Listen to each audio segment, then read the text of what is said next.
Hey everybody, this is CPR43 with a brand new update for you guys. So I do have some new stuff to share with you since the last update, and of course a lot has gone on. Just two things, but they're big things. For one, the GP9u, I finished up those steps done from Styrene, and then I got the Southern Alberta Mall Railway Club to talk about. I went over to their meeting last Tuesday evening, so I'll talk about that. A little bit of a rhyme there. Anyways, I'm going to start off with the GP9 here and just get right in onto it. So the steps are finally finished on this first end here. On the last update I had just the top portion here finished, these two right there, and so I finally got the last three on, and I think they turned out quite nicely.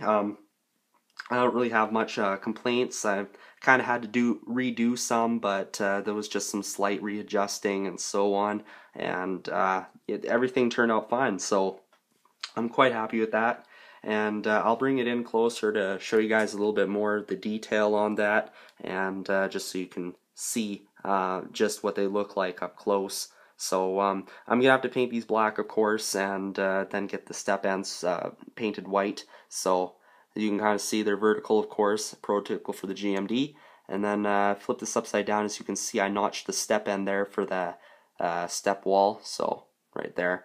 And those turned out very nicely, of course. The styrene cut extremely well with the X-Acto knife, and quite happy with it. So those are my first ones, and I'm very happy with them. And I'm going to get on to the next front ones, which are on the other side, of course.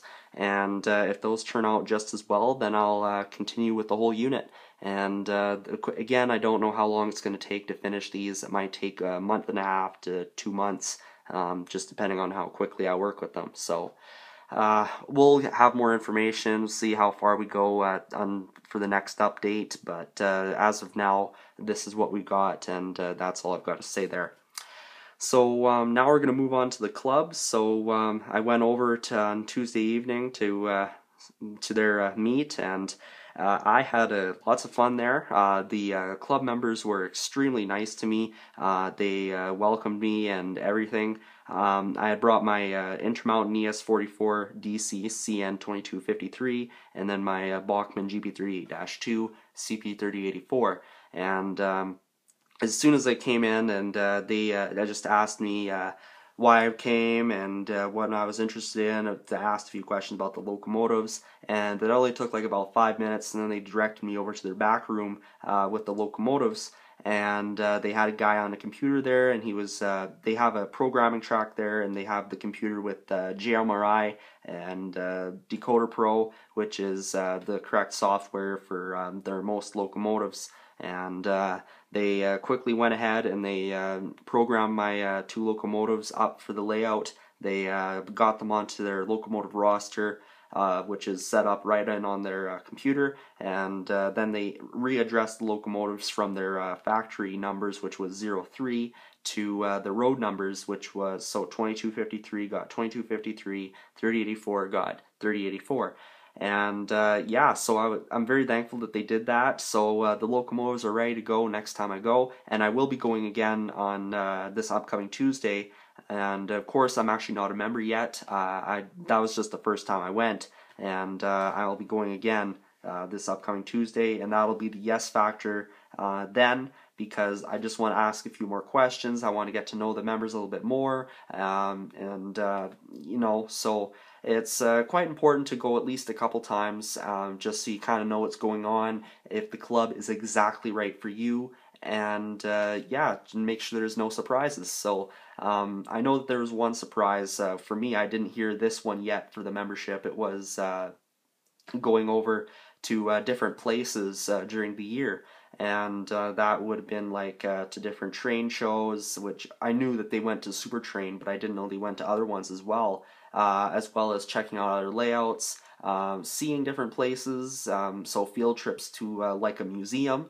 One museum in particular that they said was the Museum of Rail Transportation in Cranbrook, British Columbia, and I've been there last year and that was lots of fun. So surely I wouldn't mind going on a few field trips with them, especially to these museums, because I'm really interested in the rail history and stuff like that. And of course the museums, if they deal with trains, they've got some stock for sure. So I'll definitely be going with them on some field trips once I become a member.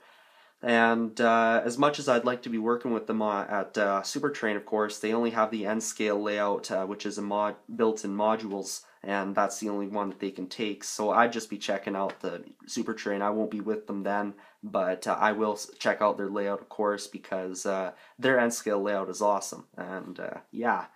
So that is pretty much the scoop there. I will have more information and possibly be a member by the next update. Who knows? And we'll see how it goes. Well, yeah, membership for the club was mentioned as $180 for a year. So I actually won't be paying for it. My mom is willing to pay for it just because it's a co-curricular or extracurricular, I guess, activity, and I don't really do a lot of those, so this will be one of them, and she'd be more than happy to pay for that for me, so thanks, Mom.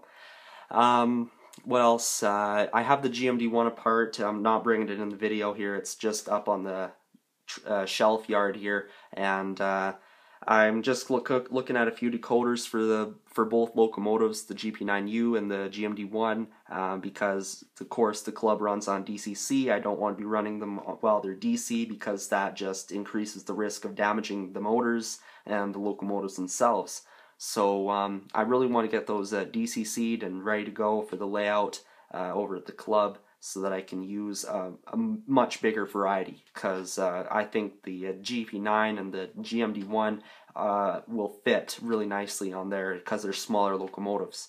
Yeah, that's pretty much it. I don't really have anything else to say. I'm a little bit sad that Future Shop closed down. Yeah, they closed down just recently, and I'm pretty sad about that, because that was one of my favorite stores to go to for electronic products and video games and so on. So, but I guess they're going into Best Buy, and Best Buy is kind of the same thing. So, oh well, I'm not gonna complain, and I guess that their understanding for consolidating into that is seems reasonable, and so on. So I hope you enjoyed the video, guys. I'll have more in the next, and yeah, so I will see you in the next video. This is CPR43, and good luck.